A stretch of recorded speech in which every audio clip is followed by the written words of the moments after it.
Hey, it's Jake. Okay, so I want you to think of one high payoff activity, something that you know that with this particular action, if you made it into a habit, it would have a huge impact on your business. So maybe for you, it is getting back to writing handwritten notes. Maybe for you, it is making 3 calls at the end of every day to 3 real estate agents, proactive calls.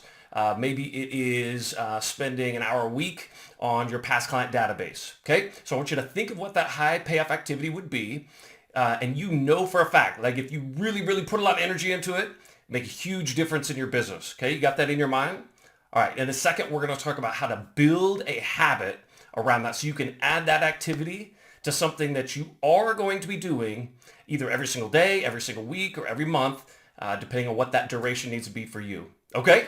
That makes sense? We'll do that in just a sec. All right, so you've got that high path activity in mind, right? Hopefully you jotted that down on a piece of paper. It's critical. It's so important. And here's why.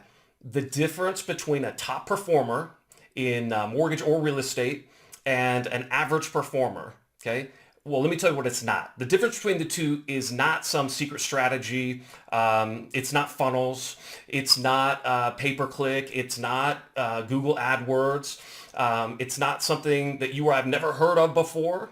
I'm telling you, I coach top performers. The difference between top performers and the average loan officer is simply the execution, the consistency of execution on high payoff activities. Okay, so top performers, they get really, really, really excited and committed to working on the tasks that they know are going to generate income, what I call $500 to $1,000 an hour tasks. And they spend as much time as possible on those tasks, and they build habits around that.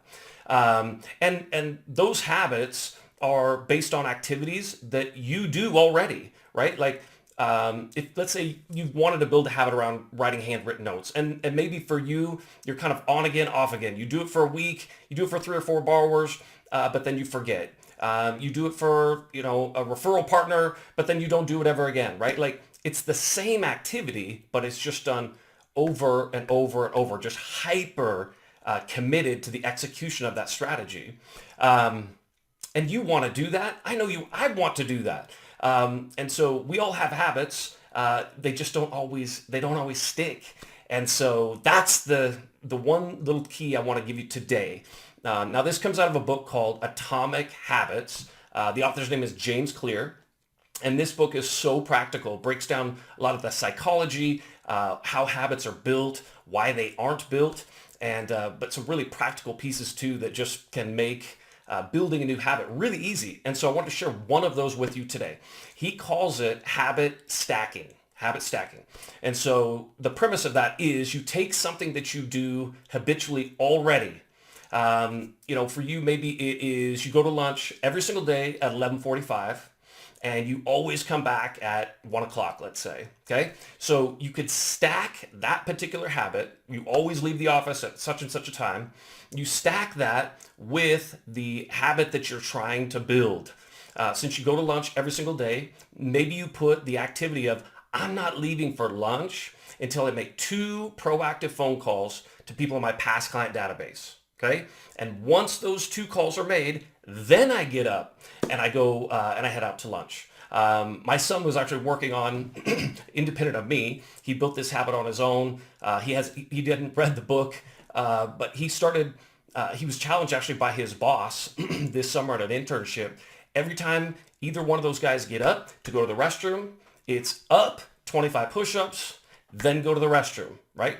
Habit stacking, right? And what you find is that once you start, because you're coupling this new habit with something you're already doing automatically, it just falls into place. And it doesn't take very much time to connect those 2 habits, and all of a sudden you have a high payoff activity that you're executing on, religiously, hyper, you're committed to it and it's getting done.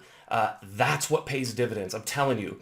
So we tend to look for these, for the secret, for some magical, something that's just one thing that's going to fix it, and it's not going to be one thing. It's going to be a commitment to building a habit around the high payoff activities that if you start executing on them, it's going to generate business that's going to change your business. Okay, so that's my challenge to you today.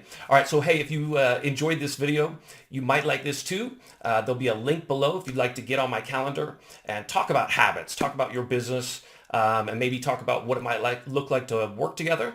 You can do that. You can click on the link on the calendar, and we'll set up a 30-minute call and have that discussion. So, all right, we'll see you on the next video. Have a great day.